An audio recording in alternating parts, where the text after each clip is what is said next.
March on the RNC 2024. My name is Alan Chaboya. I'll be the MC for this press conference. We're going to hear from some fantastic speakers. We're going to share a little bit about their different points of unity and the particulars of what brings them here today to Milwaukee to march with us on the RNC. So up first, we're going to hear from Kobe Guillory of Freedom Road Socialist Organization.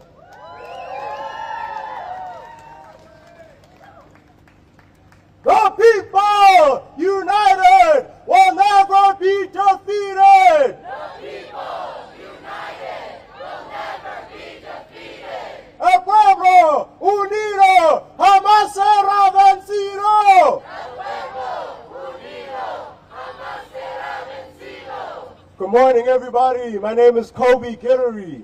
That's K-O-B-I-G-U-I-L-L-O-R-Y for the press. I'm a middle school science teacher from Chicago, and I'm also a member of Freedom Road Socialist Organization.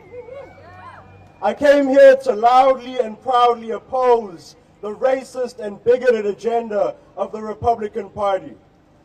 For decades, Republicans have been on a mission to deprive the majority of people of this country of their basic human rights. Their attacks on black and brown people, on women, on immigrants, on the LGBTQ community, and on the working class have destroyed the lives and the livelihoods of millions of people. Defeating the Republican agenda is a matter of life and death for working and oppressed people. We have to protect ourselves in this country, and we have to stand in solidarity with the oppressed people around the world. Our government, in a bipartisan initiative, is committing genocide in Palestine with our tax dollars and reinforcing deadly militarism and fascism around the world. Everybody say that ain't right. So we live in the belly of the beast. This is the headquarters of the world imperialist system. That means it is our responsibility to destroy that system so that people here and internationally, people in Palestine and the Philippines, people in Venezuela and Sudan can live their lives with peace, justice, and equality. That's why we're here protesting the RNC. That's why next month we're going to be in Chicago protesting against the DNC. This fight is bigger than the ballot box. It is bigger than any event. We are fighting against a class of exploiters and oppressors who have committed crimes against humanity for over 400 years. And the only way we're going to destroy this system is united and solidarity. So we're going to continue to show up in the streets and say no more oppression, no more repression, no more exploitation. The only reason that we are not living on plantations right now is because of working and oppressed people who came together and fought for justice. So we have to show, as we have shown historically, that the power of the people is greater than the people in power. It's the power of the people that makes history and changes the world, and that's what we're going to do here at the RNC, that's what we're going to do at the DNC in Chicago, and that's what we're going to keep doing until all of our people are free. All power to the people! All power to the people! And I've been told I have a couple minutes for questions, so if anybody has any questions for me, I'll be able to answer them. If not, I can just step aside for the next speaker.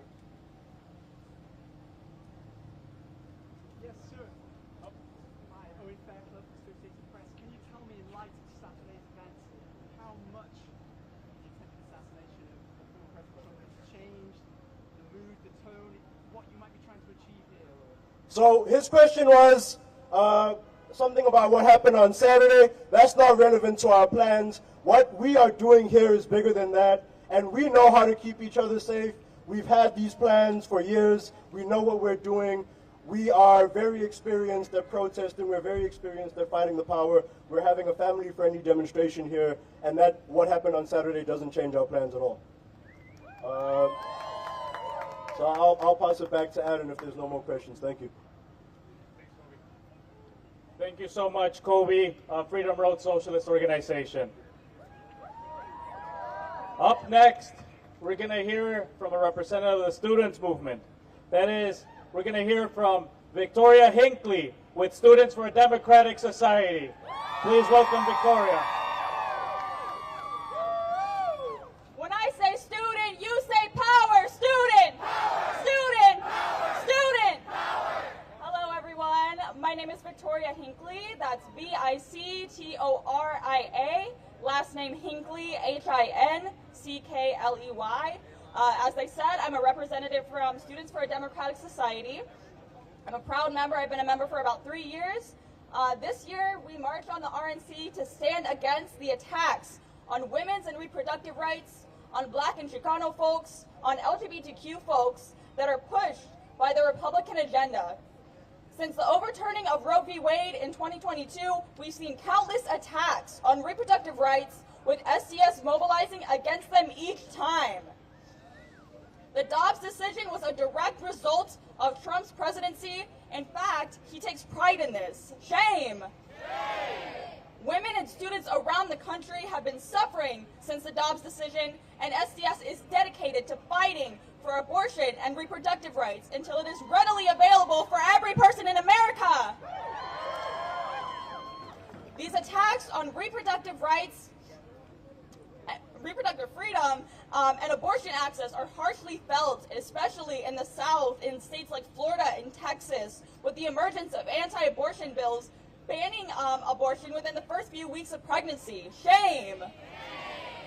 Bills like these are supported and introduced by Republicans across the country as we see copycat bills spread from state to state, aiming to strip people of their bodily autonomy and the right to decide their futures. These policies that Republican officials enact worsen the livelihoods of women and queer folks, as we see with issues such as abortion access threaten people's lives, their health, and their financial stability. And that ain't right. This makes it crucial for us to mobilize and protest against the reactionary agenda that we see at the RNC.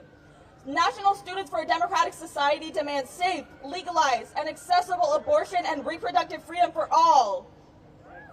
We refuse to accept these continued attacks, and we refuse to take another step back for reproductive rights. When reproductive rights are under attack, what do we do? Stand up like that. What do we do? Stand up like that. What do we do? Stand up like that. Thank you, and I can take any questions. Okay, yeah. Thank you. We will be taking questions for any of the speakers after everyone concludes, just to make the process a lot smoother. Thank you so much. And above all, thank you to Victoria and the Students for a Democratic Society. Up next, we're going to introduce Cody Urban on behalf of the International League of People's Struggle. Give it up to Cody. All right, y'all, when I say starve the war, I want y'all to say not the people, all right? Starve the war! Not the people. Starve the war! Not the people. Starve the war! Not the people. That's right. Good morning, everyone. My name is Cody Urban, C-O-D-Y-U-R-B-A-N. I'm the vice chairperson of the International League of People's Struggle, an anti-imperialist and democratic formation of over almost 400 organizations in about 40 different countries. And we're proud to join y'all with the march on the RNC today. The 2024 Republican National Convention starts today, and the most utterly fascist elements of the U.S. ruling system have descended upon Milwaukee. For much of the last few years, false promises of economic recovery and ultra-nationalist fervor have been used to mask the intention of both the Biden and former Trump regimes as the presidential election approaches. In the midst of this ruling class power struggle between the backers of both the Democrat and Republican candidates, the entire U.S. ruling system is exposed for its inherent ability to serve people's needs as an economic depression looms and previously held legal democratic rights are stripped. working and daily living conditions are becoming more destitute as energy, food, and other basic prices rise, and more workers, including in the U.S. and internationally, are being pushed out of secure employment and forms of work, and many are forced into so-called flexible work hours and contractualization, and work deemed quote-unquote criminal by the state when there are no options left.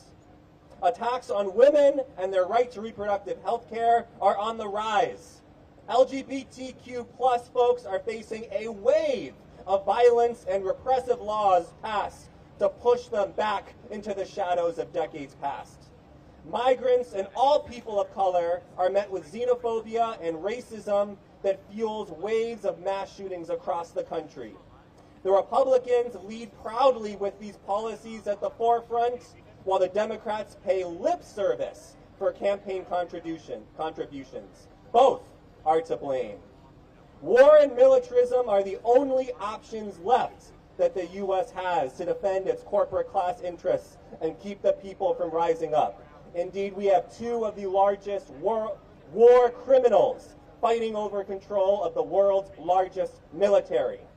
The U.S. armed Israeli genocide in Palestine, the continued fueling of war in Ukraine and Eastern Europe, attempted interventions in Haiti, Bolivia, and many countries in Africa, an enormous expansion of overseas bases and military agreements in the Pacific, massive militarization at the U.S.-Mexico border, and many more examples showcase how many lives the U.S. is willing to destroy in order to maintain its failing position as sole superpower. Until we build a new system that truly belongs to the people, we will never have peace, justice, or equity. We march against the 2024 RNC to expose its true character, but we do so also to rally the people of the U.S. to fight for a true people's platform for genuine social change. We must build a united anti-imperialist, anti-war movement that fights against wars of counter-revolution and aggression, struggles for a just peace based on social equity and economic justice, and defends the rights of people to self-determination by any means necessary. We must shut down the U.S. war machine and all of its tentacles. We must end all U.S. aid and weapons sales to regimes that are using them to repress their people. And we must act in solidarity with movements that are fighting against U.S. war, occupation, counterinsurgency, sanctions, and intervention in all their lands. Thank you, everyone. We'll see you on the streets. All power to all the people. And long live international solidarity. Thank you so much, Cody. Up next, I'm going to invite mi compañero, Carlos Montes, who's going to be speaking on behalf of Legalization for All. Carlos. Thank you very much. All right, everyone. Mirac. No hate, no fear. Immigrants are welcome here, everyone. No fear. Immigrants are welcome here. Thank you very much. My name is Carlos Montes, C-A-R-L-O-S-M-O-N-T-E-S. I represent Legalization for All, a national network of immigrant rights activists. My family is from Mexico. We came from northern Mexico to the border and ended up residing in Los Angeles, California, where I live now and I grew up. I'm going to read a statement from Legalization for All. The Legalization for All network is uniting to march of the Republican National Convention to defend immigrant rights is one of our main demands. The other demands include legalization for all, no to the racist border wall, no border militarization, and no more deaths on the border. Stop the exploitation of undocumented workers with low wages. Stop the deportations and the separations of families. Stop the sterilization and sexual violence against undocumented in the detention centers at the border. Texas Governor Greg Abbott continues his unending mission to attack and destroy immigrant lives at the U.S. border in Eagle Pass. I've been to Eagle Pass and I observed the human rights violations. He continues to be supported by Trump and various other bigots in their quest to use every imaginable dollar to hurt and oppress asylum seekers. Trump has vowed to make one of his main goals to stifle immigration, specifically from non-European origins. He specifically targets out Latinos and Mexicans. This is why the Legalization for All is marching here today in a contingent from Minnesota to Texas to California. We have MIRAC right here, Legalization for All banner. We are joining this march against the Republican convention because Trump has vowed to increase his attacks on immigrants and asylum seekers. We have learned about Trump's ability to push and encourage vigilantly racists like the ones who drove for hours to El Paso, Texas, where my sister and her grandson live, and shot and killed 23 people that he perceived as immigrants, primarily from Mexico, and many of them were U.S. citizens, by the way. We will be marching today to protest Trump and the many Republicans for their continued treatment and terror against the undocumented. Thank you very much.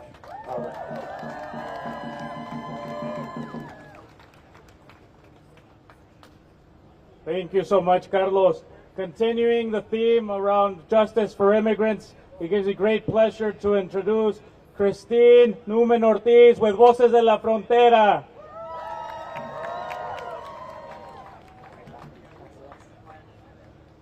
Voces de la Frontera Action is Wisconsin's leading immigrant rights organization. Voces de la Frontera Acción es la organización que lidera la lucha de los inmigrantes aquí en Wisconsin.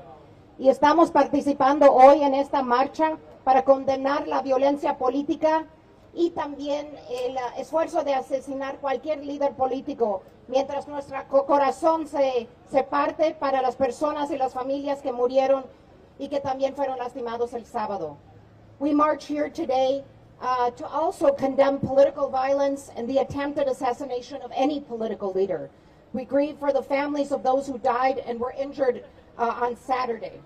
At the same time, it's undeniable that Trump's rhetoric, policies, and actions have contributed to a climate of increased violence and legitimized hate crimes by white nationalists. A la vez, no se puede negar que la retórica, las políticas y las acciones de Trump propio han contribuido a un clima de violencia y ha legitimizado crímenes de odios por personas que creen en la supremacía blanca.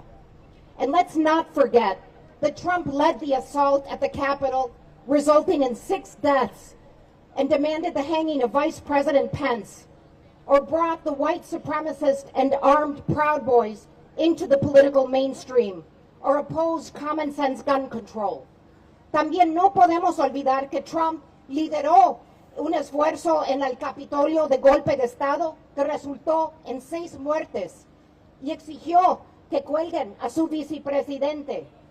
También que normalizó a los Proud Boys y también que se opuesta a regulaciones sobre las armas.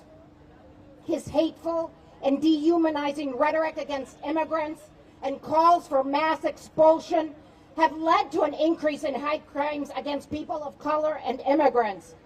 Es su odio que dehumaniza a los inmigrantes y que llama para la expulsión masiva que ha resultado en más crímenes de odio en contra de gente de color y inmigrantes.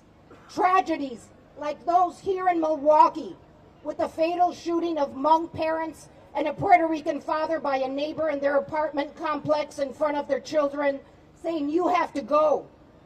Or when a man threw acid on the face of a U.S. citizen from Peru, saying he was illegal and had to go back.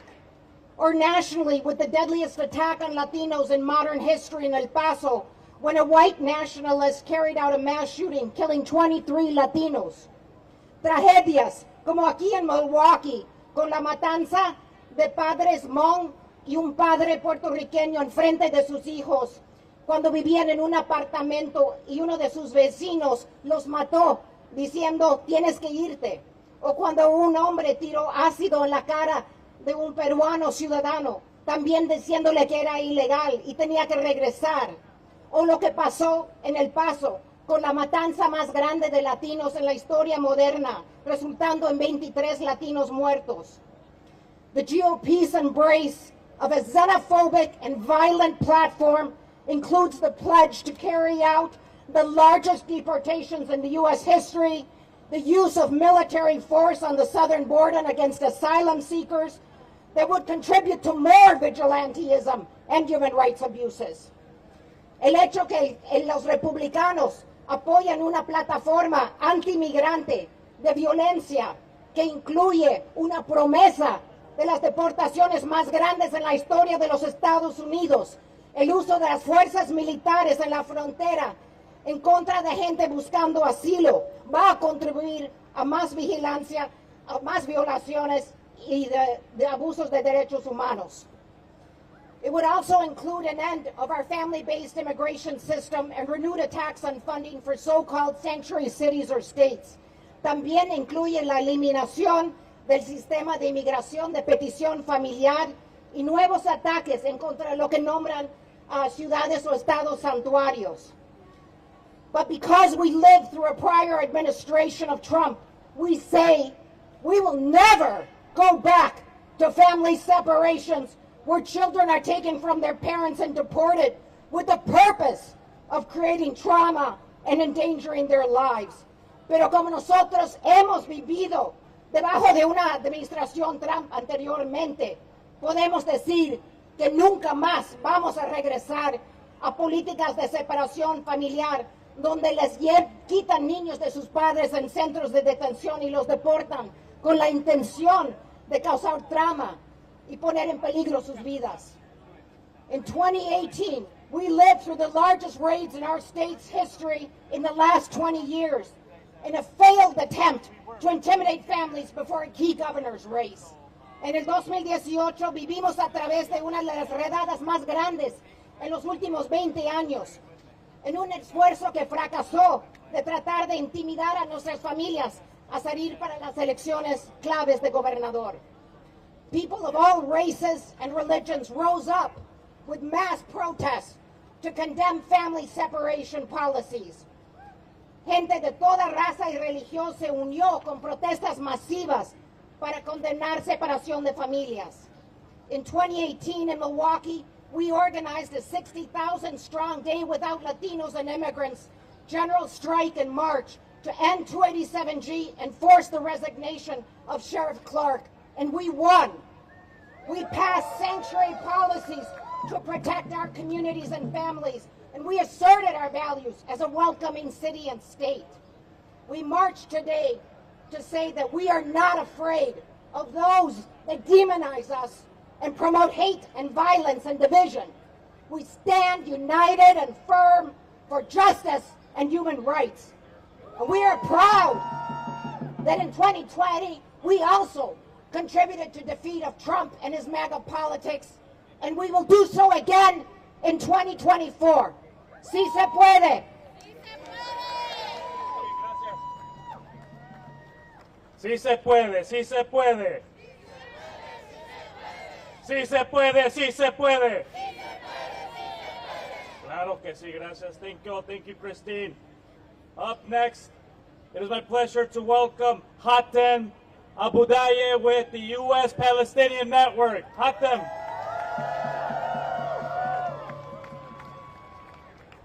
Thank you, Alan.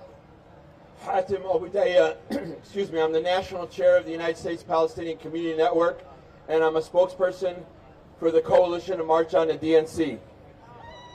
Hatem as in Mary, last name Abudayyeh. In December of 2022, USPCN learned that the RNC would be coming to Milwaukee, and so we immediately joined the Coalition to March on the RNC. Because Republicans have historically supported Israeli racism, white supremacy, apartheid, and Zionism, the systems of oppression used to colonize and occupy historical Palestine, we knew that we would have to stand with our social justice partners across the U.S. to fight for the rights of our Palestinian people and challenge Trump and all the other Republicans who, as of today, have provided political diplomatic, and financial cover for Israel to kill almost 40,000 Palestinians in Gaza. We also recognize that Israel's genocide against the Palestinian people of Gaza is the primary issue in the world today, our generation's Vietnam War. And just like that war, we have to play our part in the belly of the beast to stop the genocide, to end U.S. aid to Israel, and to stand with Palestine. In the debate, we heard Trump say that Israel must be allowed to finish the job.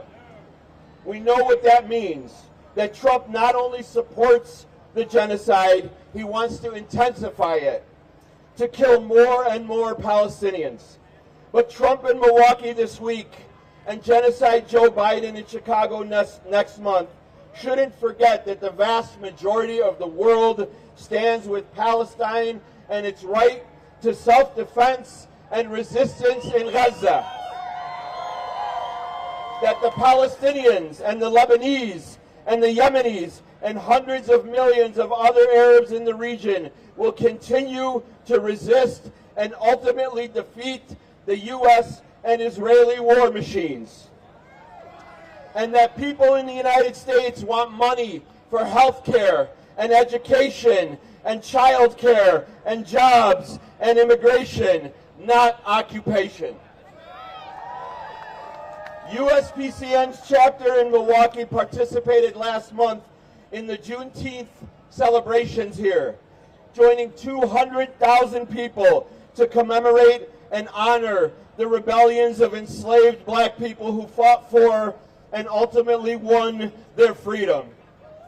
Today, along with the Black-led National Alliance Against Racist and Political Repression, dozens of other institutions, and thousands of other protesters, we will confront the evil policies of the Republican Party and continue to fight and march and struggle for freedom and justice, for the liberation of black people and immigrants and women and workers and other oppressed communities in the U.S., and for Palestine's victory over Israel. In conclusion, before South African apartheid was defeated, our international anti-apartheid movement had built a consensus that South Africa had no right to exist as a racist, white supremacist, settler colonialist apartheid state. International consensus that South Africa did not have the right to exist as that kind of state. Today, there is the same worldwide consensus that Israel also has no right to exist as a racist, white supremacist, settler colonialist, apartheid, Zionist state. It is on its last legs, as is the U.S. empire.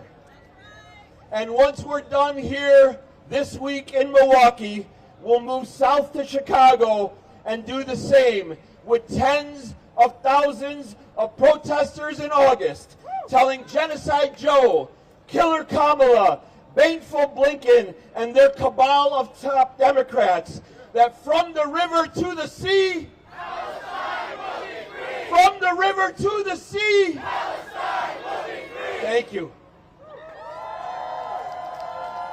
Thank you so much, Hatem. Viva, viva Palestina! Viva, viva Palestina! Viva, viva Palestina! Viva, viva Palestina! That's right, that's right. Thank you to all these wonderful speakers who are giving us particulars that are forming this coalition. So now to talk about this entire coalition, it gives me a lot of joy to bring up my comrade Omar Flores of the Coalition to March on the RNC.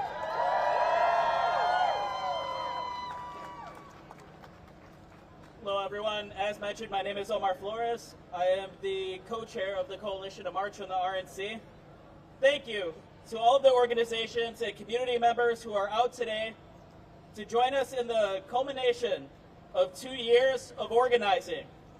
The Coalition to March on the RNC came together in the summer of 2022. And from the beginning, our goal has been clear.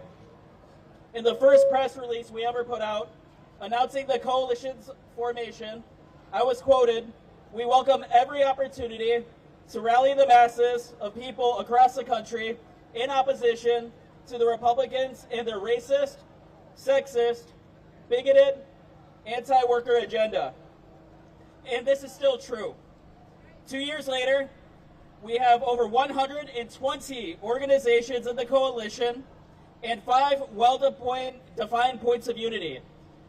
Defend women's, LGBTQ, and reproductive rights. Defend and expand immigrant rights. Peace, justice, and equity for all. Stand with Palestine. And to sum it all up, fight the racist and reactionary Republican agenda. The most visible figurehead of the Republican Party right now is Donald Trump. And we want to be clear. We are marching on the Republicans' entire agenda. Our speakers today represent a broad movement against the entire Republican platform. We are marching on every Republican state slashing funding for DEI initiatives in education. Every Republican governor putting up more razor wire to militarize the southwest border. Every Republican voting for right-to-work bills, and every Republican signing bombs that they're sending to Gaza. We're here to march within sight and sound of the Pfizer Forum to let everyone know our coalition will fight the entire racist and reactionary Republican agenda. The organizations you will hear from today have been working on projects aligned with our points of unity for years. And there are dozens more in our coalition that will not be speaking that have made incredible contributions to their respective movements. No one here pressed a button and made everyone appear here in Red Arrow Park. And our work will not stop when we pack up the stage after noon. You can join many of the organizers here again in August in Chicago when we march on the DNC, where we will be letting the Democrats know that we also see every bomb they drop on Gaza, every family they separate at the border, and every time they choose not to raise the minimum wage. Beyond this summer, we encourage you to find a place in the movement by joining an organization.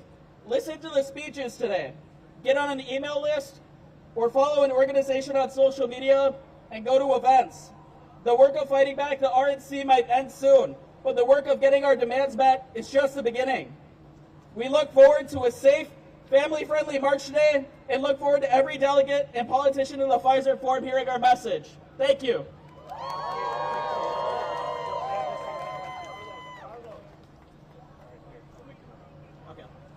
At this time, that is the end of our press conference speakers. We will take any questions you may have for the coalition in general or particulars within this. So we will take any questions. Yes. The question is, can we share where everyone is from across the country, different states or cities? Omar? Sorry. We pretty much have the whole country covered, if I'm being honest. We have folks from LA. We have folks from New York. Let's hear our folks from Florida. We know they hate the Republicans. Definitely folks from Illinois. Let's hear from Minneapolis. Let's hear from Minneapolis. We got a lot of folks out here. So yeah, we're pretty well represented here in terms of geography.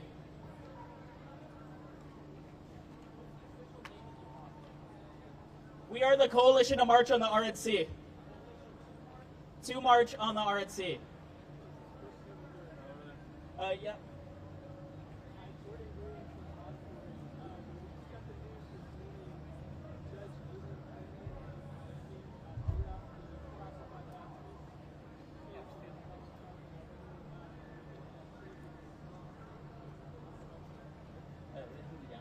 No comment at this point.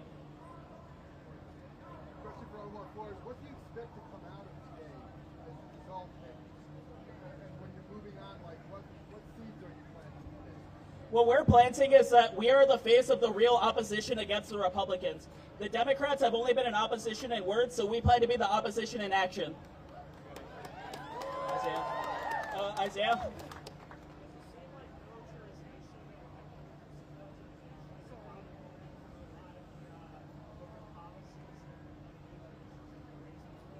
Yeah, most definitely. We have a lot of organizations here that are specifically organizing against racist and political repression. Maybe we could hear from some folks in Carper about about militarization of the police and what's going on right now.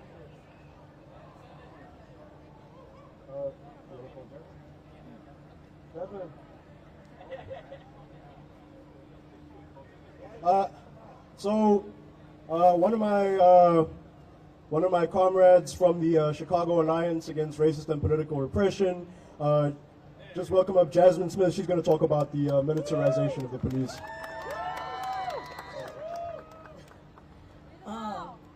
Yeah. So I'm Jasmine, Jasmine, Smith, Smith. I'm one of the members and leaders of Chicago Alliance Against Racist and Political Repression, one of the head co-chairs over our campaign to free incarcerated, innocent, torture survivors and wrongfully convicted.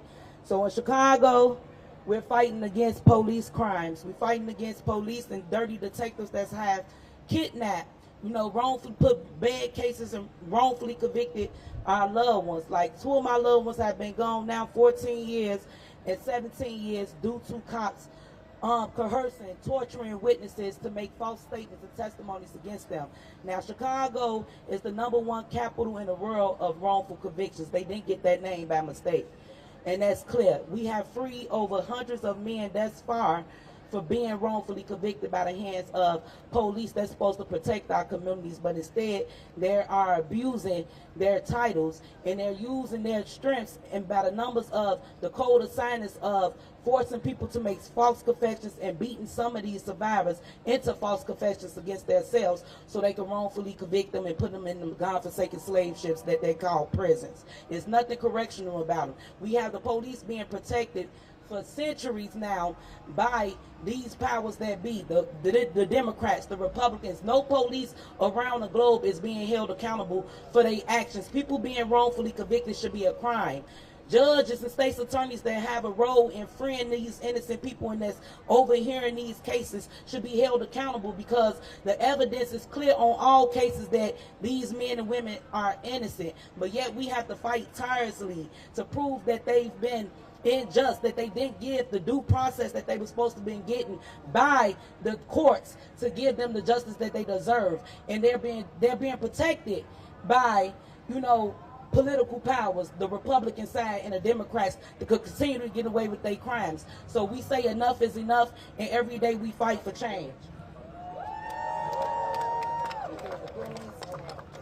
Any other questions? Omar, I know it took a lot to get to today, planning a legal fight. Are you satisfied with the parade route, and what do you guys plan on doing once you're at MLK and Highland? Oh, we're very happy about the parade route because we're within sight and sound and because we fought and we won. And we're sticking with that. We have an agreement with the city. We fought very hard for it for 2 years.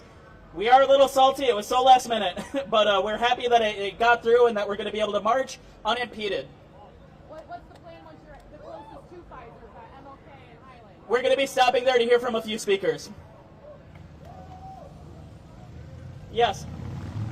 Hi there. So a lot of folks on the right are blaming folks on the left for say things that Trump's a passionate dictator and threats to us for the violence that we saw on Saturday. Just wondering what your thoughts on that are. I think the Republicans are experts on political violence.